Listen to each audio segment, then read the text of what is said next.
다 함께 성경 봉독하겠습니다. 전도서 11장 9절로 10절, 또 12장 1, 2절입니다.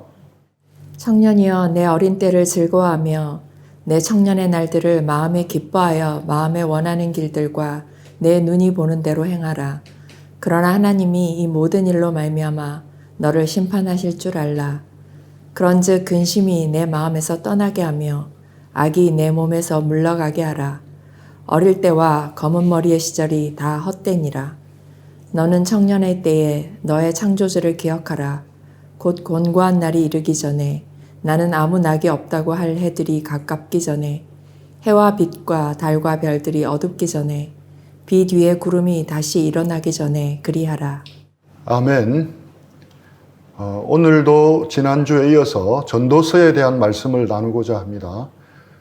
전도서 전체가 우리에게 던지는 핵심 메시지가 뭔지 함께 생각해 보기를 원합니다. 다음 주 주일인 18일까지 전도서 본문을 큐티 묵상을 하게 되는데 미리 예습하는 마음으로 말씀을 듣고 큐티를 하시면 훨씬 더 도움이 되리라 생각합니다. 전도서는 좀 당황스러운 책입니다. 대충 읽어도 당황스럽습니다. 자세히 읽으면 더 당황스럽습니다. 물과 기름처럼 다른 성경과 어울리지 않는다는 느낌을 받습니다. A는 B라는 식의 명확한 답에 익숙한 우리에게는 더 이해가 안 되는 부분들이 많습니다. 그래서 대충 넘어가는 경향이 많고 전체적인 이해보다는 우리가 익숙한 몇 구절만 확인하고 넘어가기가 십상입니다. 그러다 보니 전도서가 원래 우리에게 전하고자 하는 메시지를 놓치기가 쉽습니다. 그래서 전도서를 자세하게 공부하면서 읽어나가면 우리가 기존에 알고 있던 전도서에 관한 생각이 꽤 많이 수정되어야 함을 알게 됩니다. 그 중에 하나가 지난 시간에 나누었던 저자의 문제입니다. 우리는 그동안 전도서의 저자는 솔로몬이라고 수도 없이 들었는데 전도서의 저자가 솔로몬이 아닐 가능성이 99% 정도입니다. 그뿐 아닙니다. 오늘 듣게 된 말씀들도 여러분이 다소 생소하게 느껴질 말씀이라 생각합니다.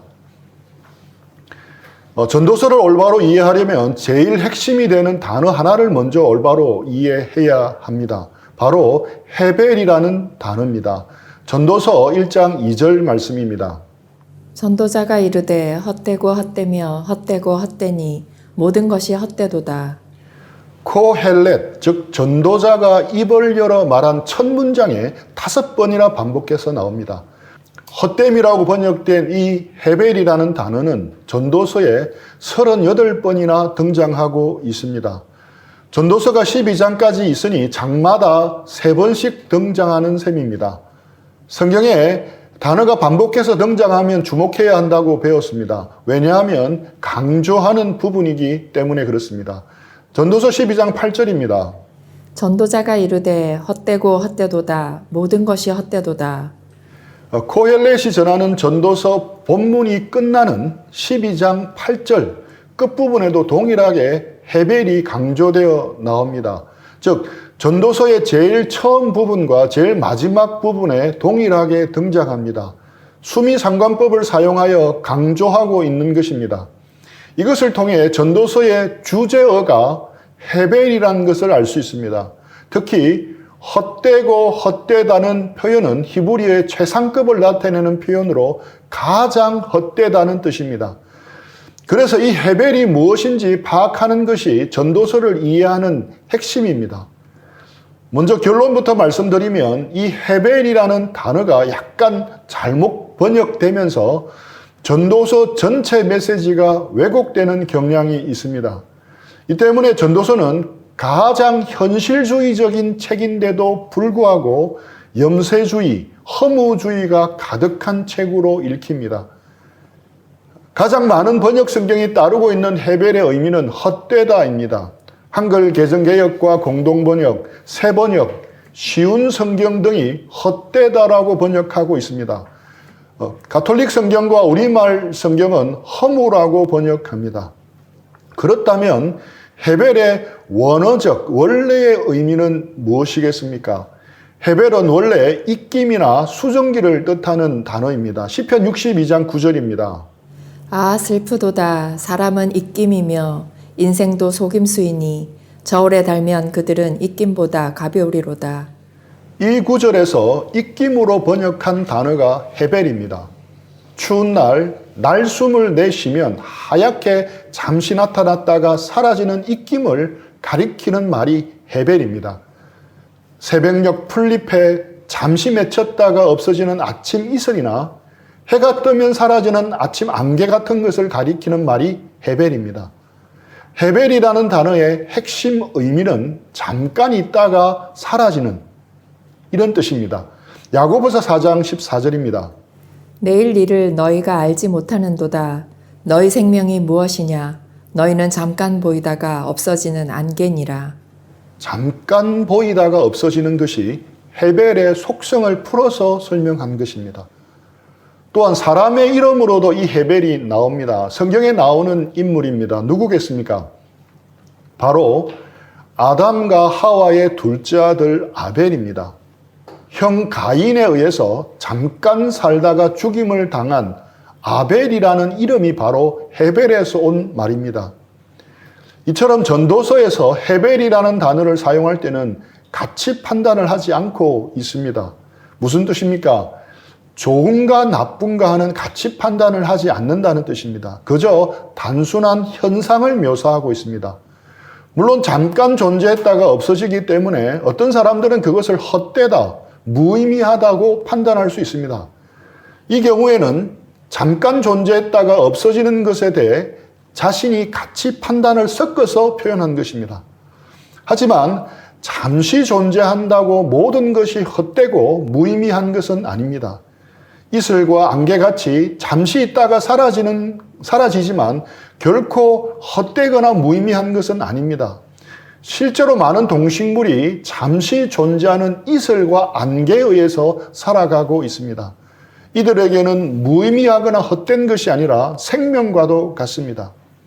그래서 잠깐 눈에 보였다가 사라진다고 함부로 헛되다, 무가치하다고 말할 수는 없습니다. 모든 것은 잠깐 있다가 사라지는 것이다와 모든 것이 무의미하다는 말은 완전히 다른 의미입니다. 이것을 가장 잘 확인할 수 있는 구절이 전도서 9장 9절입니다. 내 헛된 평생의 모든 날, 곧 하나님이 해 아래서 내게 주신 모든 헛된 날에 내가 사랑하는 아내와 함께 즐겁게 살지어다. 그것이 내가 평생에 해 아래에서 수고하고 얻은 내 몫이니라. 한글 성경은 이 헤벨을 헛됨으로 번역했습니다. 그런데 이 헤벨을 헛됨으로 이해해야 할지 아니면 잠깐 있다가 사라지는 순간으로 이해할지 이 구절을 보면 잘 이해할 수 있습니다. 헤벨을 헛됨으로 읽지 말고 잠깐 있다 사라지는 를 넣어서 읽어보겠습니다. 내 잠깐 있다 사라지는 평생의 모든 날, 곧 하나님이 해 아래에서 내게 주신 모든 잠깐 있다 사라지는 날에 내가 사랑하는 아내와 함께 즐겁게 살지어다. 그것이 내가 평생의 해 아래에서 수고하고 얻은 내 몫이니라. 헛된이라는 형용사보다 잠깐 있다 사라지는 이라는 형용사를 넣어서 읽는 것이 훨씬 더 자연스럽습니다. 헛된 삶 동안이라 하기보다는 잠시 머물다가 갈 이 세상의 짧은 삶 동안에 사랑하는 이와 행복하게 사는 것이 하나님이 우리에게 주신 몫이라고 이해하는 것이 훨씬 적절합니다. 전도서를 이해하는 핵심은 여기에 있습니다.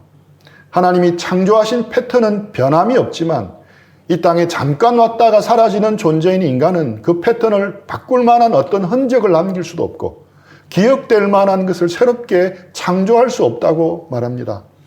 전도서는 이 헤벨의 반대말로 영원한 것, 올람을 거듭 대조합니다. 헤벨의 반대말이 올람입니다. 올람이 무엇입니까? 영원한 것입니다. 영원한 것을 어떻게 표현할 수 있겠습니까? 핸드릭 보나울이라는 분이 영원에 대해 재미있게 표현한 말이 있습니다. 스브이잔드라고 불리는 나라의 북쪽에 바위 하나가 우뚝 서 있다.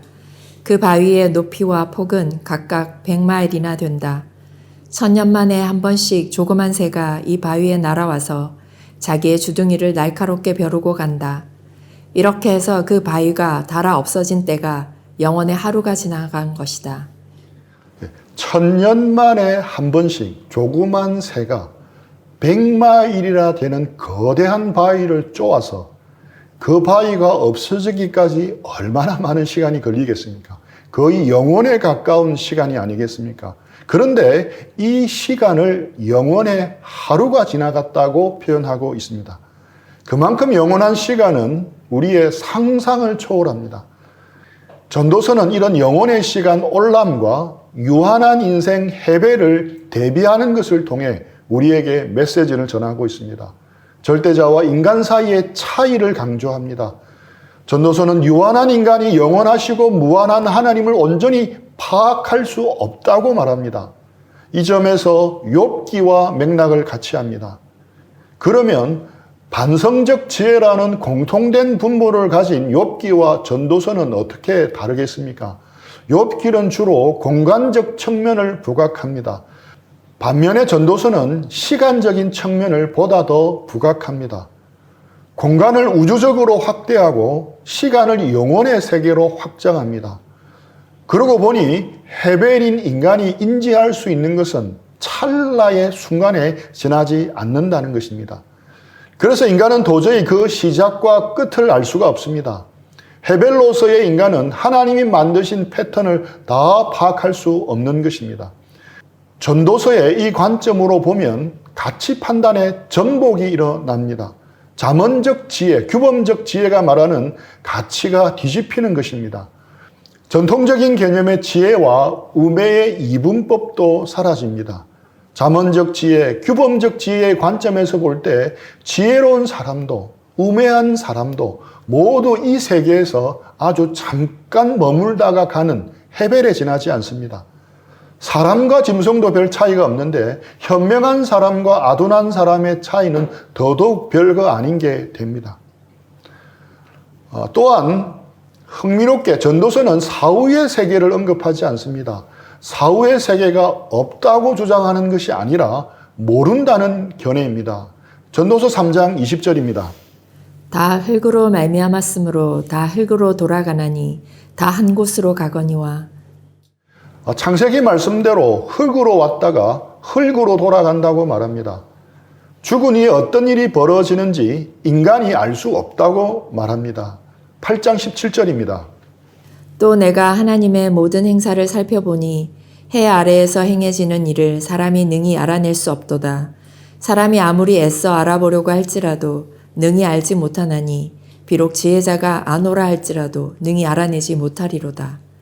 헤벨인 인간이 이 세상에서 벌어지는 일조차도 알 수 없는데 하물며 죽은 후의 일을 어떻게 알 수 있겠습니까? 그러므로 전도서에 나오는 하나님의 심판 혹은 하나님이 심판하신다는 표현은 단순히 죽는다는 뜻 이상도 이하도 아닙니다. 이것도 전도서를 바르게 이해하는 또 다른 중요한 포인트입니다. 그러니까 전도서 본문에 나오는 심판은 우리가 생각하는 심판과 다르다고 생각하면 됩니다. 심판이라는 단어 대신 죽음을 넣어서 읽으면 됩니다. 전도서는 죽음의 순간 이후에 대해서는 침묵합니다. 인간이 알 수 없기 때문입니다. 전도서가 모든 것에 다 답을 해주지 않습니다. 전도서가 가르치는 지혜가 따로 있고 잠언이 가르치는 지혜가 따로 있는 것입니다. 영원한 세계를 바라보면서 현재 자기 소유를 다 팔아 그 밭을 사라는 말씀도 성경에 있습니다. 하지만 그와는 대척점에 서서 전도서는 해 아래서의 삶을 소중히 여기라고 말씀합니다. 상반되는 말씀입니다. 우리는 시적절하게 그것을 잘 적용하고 사용해야 합니다. 잠언에서 말하는 규범적 지혜는 과거 지향적 세계관을 가지고 있습니다. 그래서 과거 선배들의 경험과 가르침에 귀를 기울이라고 합니다. 왜냐하면 과거로부터 반복되는 패턴을 이해하는 것이 선이고 지혜이기 때문입니다. 이는 하나님이 정하신 패턴을 인간이 알 수 있는 것을 전제로 합니다. 그런데 이것은 과거지향적인 것처럼 보이지만 사실상 미래지향적입니다. 과거를 통해 배워야 하는 이유가 미래를 준비하기 위해서이기 때문입니다. 추수하는 가을이 지나면 추운 겨울이 온다는 것을 과거 경험을 통해 배웠기 때문에 그것을 알고 미래를 준비하고 대비해야 합니다. 이런 점에서 잠언이 말하는 규범적 지혜, 잠언의 지혜는 과거 지향적인 동시에 미래 지향적입니다. 반면에 전도서가 말하는 지혜는 현재 지향적입니다. 전도서는 영원하고 무한한 하나님의 패턴을 인간이 이해할 수 없으므로 미래를 예측할 수 없다고 말합니다. 미래는 알 수 없는 것이기 때문에 전도서는 근본적으로 현재 지향적 세계관을 가지고 있습니다. 전도서 3장 12절입니다.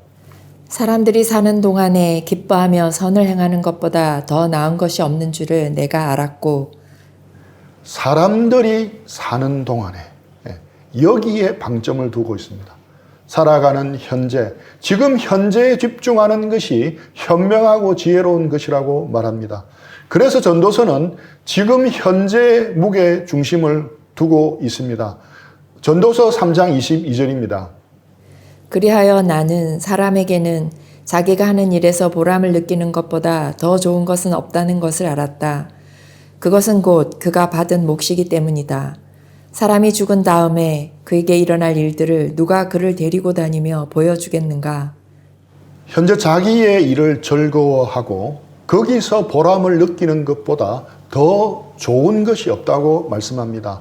5장 18절입니다.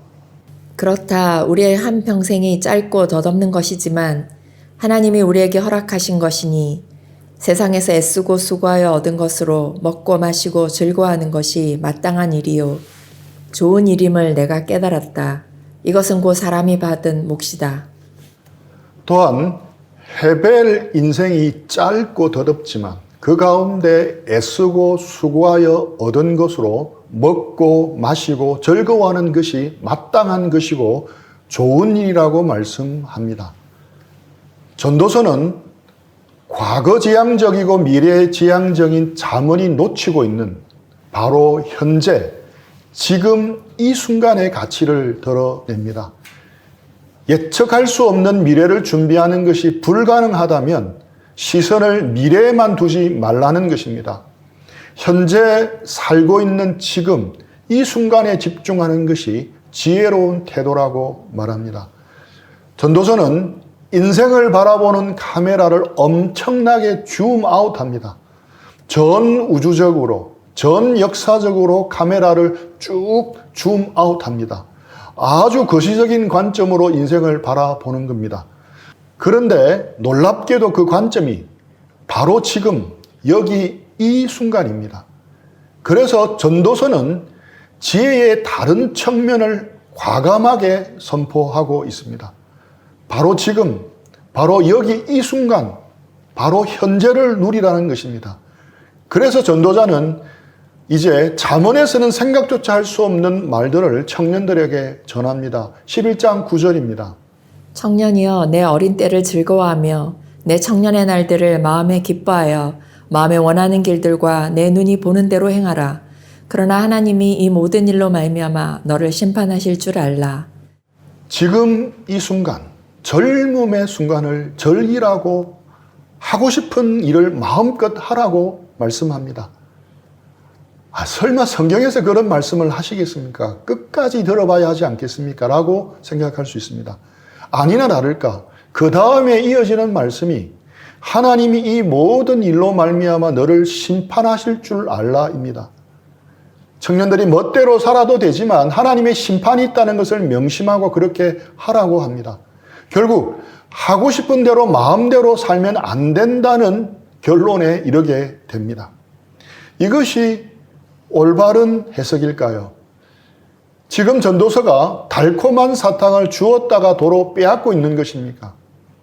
이러한 해석이 잘못되었다는 것을 설명하기 위해 앞에서 전도서에서 말하는 심판은 우리가 생각하는 잘잘못을 따지는 심판이 아니라고 미리 말했던 것입니다.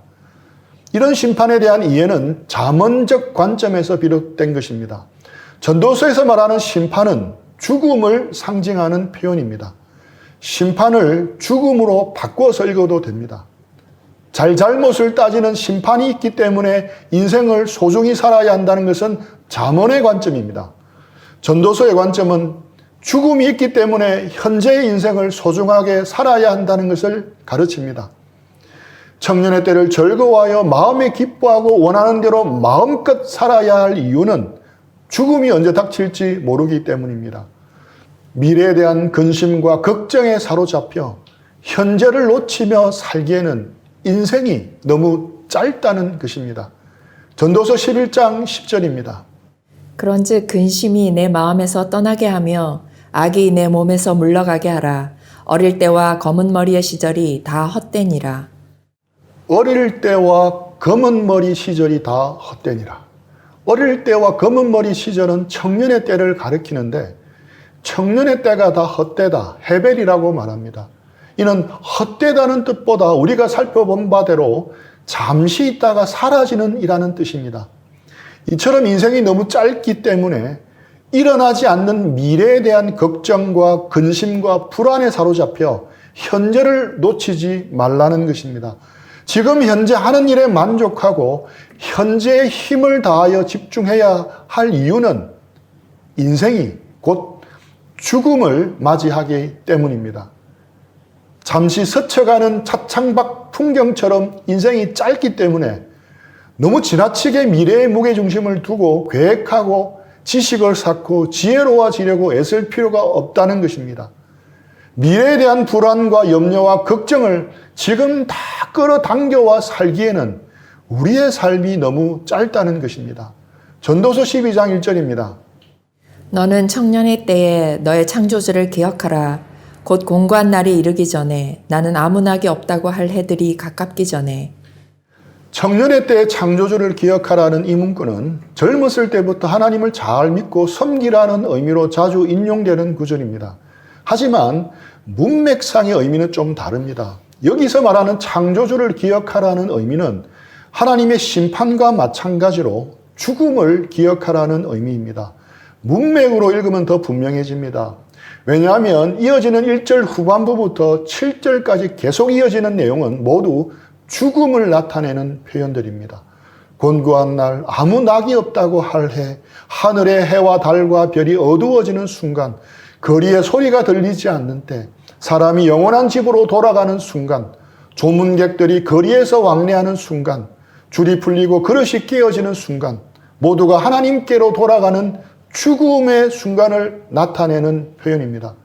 그래서 코헬렛 전도자는 처음에 언급한 것과 동일한 마지막 결론을 내립니다. 12장 8절입니다. 전도자가 이르되 헛되고 헛되도다. 모든 것이 헛되도다. 모든 것이 헤벨이라는 것입니다. 모든 것이 이 세상에 잠시 있다가 간다는 것입니다. 그래서 창조주를 기억하라고 합니다. 여기서 창조주를 기억하라는 것은 이 세상의 것에 관심을 두지 말고 영원한 것을 위해 살라는 뜻이 아닙니다. 정반대입니다. 지금 살고 있는 지금 이 순간, 지금 여기의 삶에 집중하라는 것입니다. 전도자는 이 짧은 인생을 결코 헛된 것으로 이해하지 않습니다. 오히려 지금 이 순간을 예측할 수 없는 미래에 양보하지 말라는 것입니다. 즉, 카르페 디엠 하라는 겁니다. 지금 현재, 지금 이 순간을 누리라고 말씀합니다. 메멘토 모리, 죽음을 기억하라. 이것에 기초하여 카르페 디엠 하라는 것입니다. 지금 이 순간의 삶이 더욱 의미가 있는 것은 바로 죽음이 가까이 있기 때문입니다. 헤벨에 불과한 인생이 죽음을 기억할 때 우리는 지금 이 순간 현재를 바로 살 수 있습니다. 죽음은 사람을 죽이지만 죽음을 기억하는 것은 분명 우리의 삶을 새롭게 합니다. 너는 청년의 때 너의 창조주를 기억하라는 의미는 바로 너의 죽음을 기억하고 지금 현재, 지금 이 순간 내 행복하라, 이 순간을 누리라는 의미입니다. 하나님은 잠언을 통해서 과거를 통해 배우고 미래를 준비해야 함을 우리에게 가르쳐 줍니다. 또한 성경의 다른 부분을 통해서는 영원한 하나님의 나라, 영원한 세계의 가치를 바라보고 현재 자신의 모든 것을 다 팔아 그 밭을 사라고 말씀하기도 합니다. 그리고 하나님은 전도서를 통해서는 과거와 미래 사이에 놓쳐버리기 쉬운 우리의 현재, 지금 여기, 지금 이 순간을 놓치지 말라는 것을 가르쳐 주고 있는 것입니다. 2019년 많은 사람들에게 큰 울림을 주었던 드라마가 있습니다. 바로 눈이 부시게라는 드라마입니다. 저는 데살로니가전서 5장 16절에서 18절 말씀을 영화로 만든 것이 About Time이었다고 생각하는데, 전도서 전체를 드라마로 만들면 눈이 부시게라는 이 드라마가 아닐까 생각을 해보았습니다.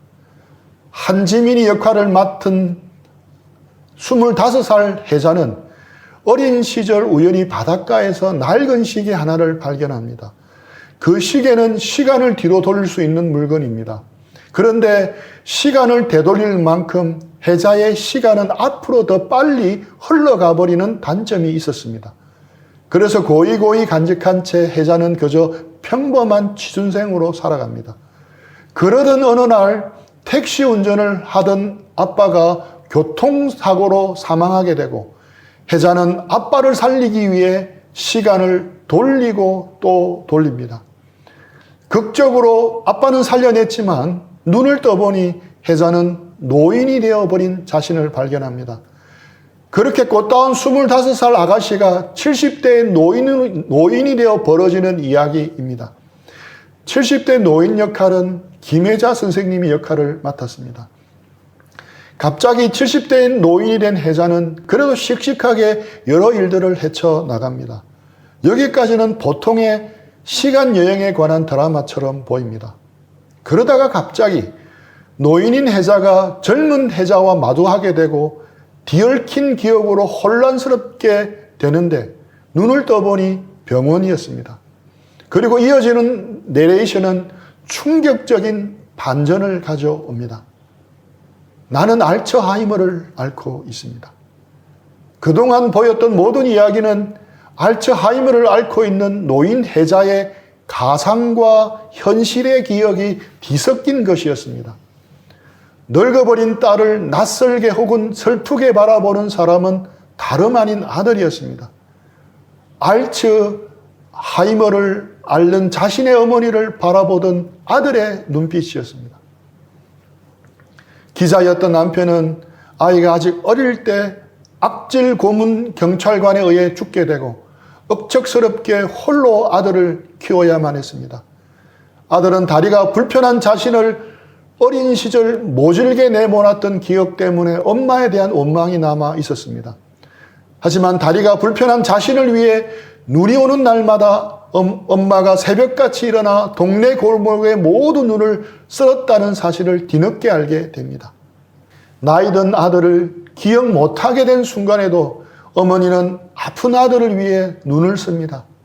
그런 아들과 그 아들을 알아보지 못하는 어머니의 마지막 대사가 많은 이들을 울렸습니다.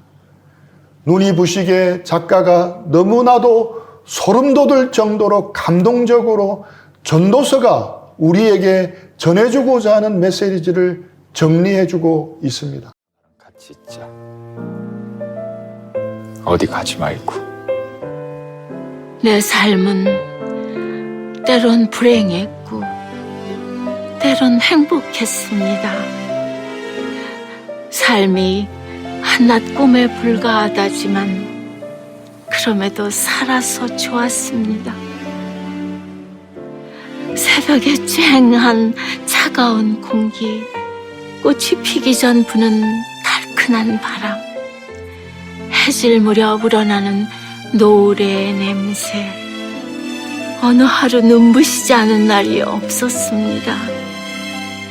지금 삶이 힘든 당신, 이 세상에 태어난 이상 당신은 이 모든 걸 매일 누릴 자격이 있습니다. 대단하지 않은 하루가 지나고 또 별거 아닌 하루가 온다 해도 인생은 살 가치가 있습니다. 후회만 가득한 과거와 불안하기만 한 미래 때문에 지금을 망치지 마세요. 오늘을 살아가세요. 눈이 부시게 당신은 그럴 자격이 있습니다. 누군가의 엄마였고 누이였고 딸이었고 그리고 나였을 그대들에게